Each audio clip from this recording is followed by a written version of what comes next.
So se avete visto quelle immagini terribili e agghiaccianti del tornado, è stata una roba pazzesca, non pensavo che la natura umana che potesse tanto, niente, è stato un vortice. Adesso vabbè, qua a Rimini ce ne sono stati abbastanza di trombe d'aria, cioè la tromba d'aria è un fenomeno, per esempio noi qui abbiamo Garbino, no?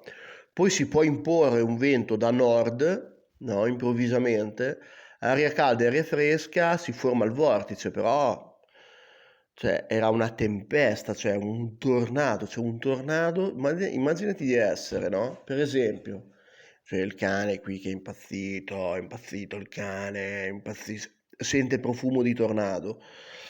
Cioè, il tornado, se tu ci pensi, era anche il nome di un caccia, il tornado, proprio dell'aviazione italiana, che ha fatto abbastanza la storia dell'aviazione.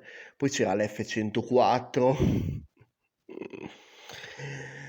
Va bene, dai, comunque questo tornado ha scalfito molte certezze, fa capire che la natura quando si ingazza c'è da stare molto attenti perché ha fatto un vortice, danni, non ci sono state vittime fortunatamente, però danni per decine, centinaia di migliaia di euro, alberi ribaltati, una roba, uno spettacolo della natura se vogliamo parlare come Adamo ed Eva.